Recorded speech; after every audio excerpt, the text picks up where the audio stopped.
No worries, man. Bagging up all the food. It's pretty much all bombs. The little dummies. How's it? Yeah, mate, it's nice to meet you. Smash through it. Oh, your daughter here. Cheers. So currently we're 4 miles from Russia giving out humanitarian aid.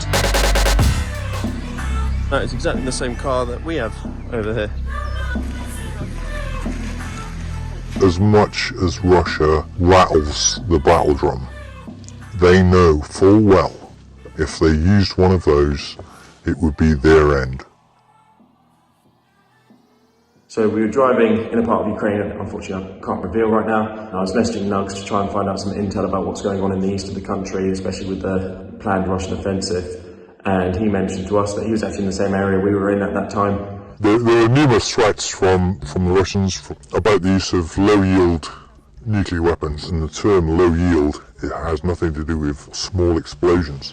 So they can say it all they want in terms of the promotion of fear. It won't happen. They would be destroyed before they even got anywhere near their target. It was great to catch up.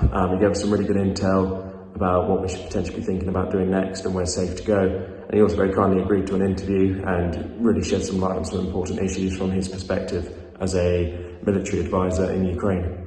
I've been travelling around the country training Ukrainian military, infantry, special forces in small unit tactics and joint fires integration. The Russians who are currently coming here, who have been mobilised, are absolutely clueless. A recent video came out of Russian troops who were about to be sent to Kherson, who had absolutely zero training whatsoever, and they're about to be sent to the meatgrinder, who will not survive a single day. It's akin to World War II, where they're pushing Russian troops towards the front line and they've got a group of others behind them to stop them from retreating. It's sick. Classic Russian tactic is fear, and they've done it since day one. They will use the numbers game. Several media organisations will focus on the Ukrainians beat them out, but they left. But then they will say, we are coming back with 100,000 more troops. But as you've seen so far, those who are coming back have hardly any training. They don't want to be here. They don't know why they're here. Many of those, like Wagner Group, are recruiting prisoners who are often on their equivalent of death row. They're not well trained or trained at all. Many underestimate the Ukrainian winter. It'll drop to -10, -15. The Ukrainian troops are well trained, especially when it comes to winter warfare. Those who Russia are sending are not. You can't fight when you're frozen to death. It rains, it'll snow, then it'll rain again. If you can't make friends with the environment, you can't fight. I don't see the current troops they're sending here surviving at all before they even come into contact with the Ukrainian troops.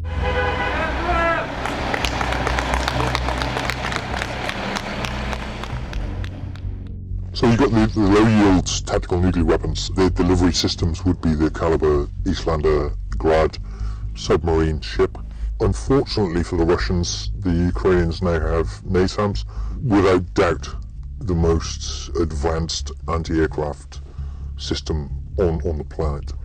And it would be absolutely devastating for Russia if they were knocked out of the sky. Our aim is to get as close to the front as possible, to utilise our contacts to make sure we help the people who have been very recently liberated. Thanks to the people we're teamed up with several army regiments, and they'll be able to tell us where they've directly liberated, and we're able to go in and help. Everyone's seen the atrocities on the news, everyone's seen the videos on social media of Russians abusing civilians. Seeing the videos was absolutely heartbreaking, and you feel very helpless when you're watching from another country. For me, one of my biggest motivations to go out and do something meaningful with my life and make a difference. So we've just left Kramatorsk because it wasn't safe to come to Dnipro, but it seems nowhere in Ukraine right now is particularly safe. So our area is now having sirens, and I've heard some booms in the background. So this was the area we were in and we had to get evacuated out of. This is 2 days since we left. As you can see, it's pretty much on this map of updates of what's happening in Ukraine. It's pretty much all bombs there, so it's a good shout to get out there quite quickly. This is short notice.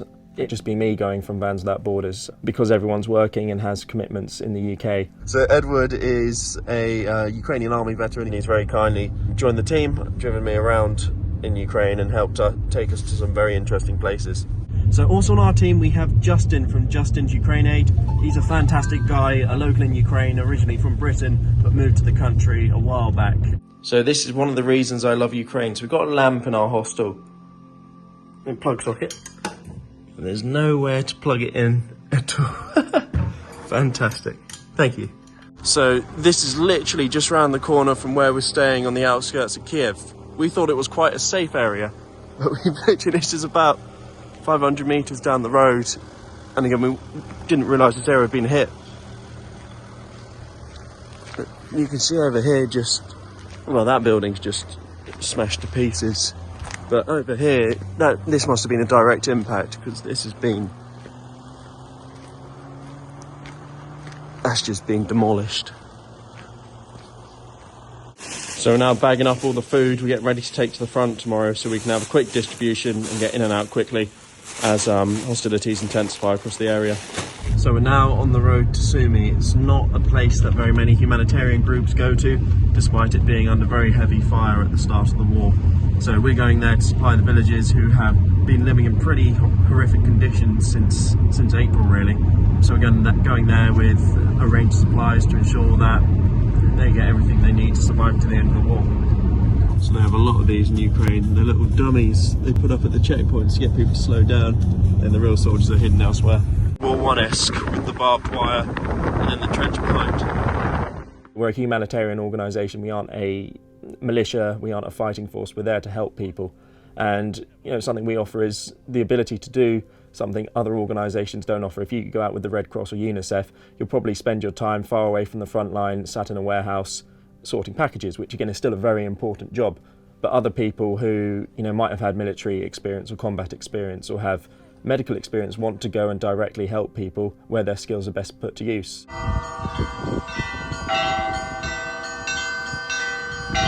So currently we're driving just east of the city of Sumi in eastern Ukraine. We're about 20 miles from the Russian border in areas which have just been liberated. So we've been told that these roads have been demined. They've only been very, very recently liberated, talking in the last couple of weeks. And we're hoping to find some of the survivors and give them essential supplies. So we've been told by the locals that this area gets hit maybe 2-3 times a day by sort of a range of different ordnance and rockets and artillery. The owner thinks that residents are too elderly to be able to leave their homes and walk to the town centre, or it will take them too long to do and make the area more of a target. So we're now going to drive house to house giving out packages to people. Little old lady running after us there. Oh, it's heartbreaking. There you are. Хай Бог здоров'ячка давай, Господи, ой. After the Russians occupied this house, this is where their command was. They stayed there for a week, and then despite the locals not being particularly wealthy, they came and they plundered all of their houses afterwards. They took all their mattresses, took all their food, and then pulled back from the area. So they're telling us that the only jobs here used to be working in the sugar factory, but the sugar factory was blown up in a rocket attack, so it means all the people in this area are now unemployed. So mission success, we've just unloaded 60 packages and then some extra food we had to people in Mezanivka. As you can see, they were mainly elderly people who lived in the village, and they're only 4 miles from Russia. They lived under Russian occupation for a week before the Ukrainian army pushed them back, but there's been very few humanitarian efforts who've come out to see them. So they said the last group that came out a month ago. So it's really good that we managed to get there and got the supplies we had to the people who most needed it. We asked people, because we all had the bulletproof vests and ballistic helmets. We asked locals, why don't you wear the vests and helmets? And they got quite upset and basically said it's because we can't afford them. We could if we would, but we don't really have a choice, so we just have to kind of get on with life and hope for the best, which is quite sad to see. Things are starting to get a little bit more serious as we go into the recently liberated area. We got advised at the last checkpoint to put our body armour on. which I've never actually experienced before in Ukraine, so it's always interesting. So got it on now. Edward said he doesn't need any. Got the Ukrainians. And then Justin's stuck his on as well. Okay, why you not have? I told him because for me not very important. It's very, very easy for young people to sit in Britain and just stay at home playing video games, working, and living a safe, quite mundane life. And I think, you know, it's perfectly acceptable to do. But all throughout history, you look at World War I, World War II, it's been the younger generations who've stood up to defend Britain and defend the world against evil. Why is my life any more important than anyone in Ukraine who has to put up with this every day? I'm very fortunate that I can go to the front, I can stay at the front for 3-4 days. We could be bombed to pieces, but manage to leave unscathed. Other people aren't as lucky. Multiple people who we've met up with at the front have either been injured or have some of their fellow soldiers injured. And they're the real brave ones because they don't have that opportunity to leave like we do.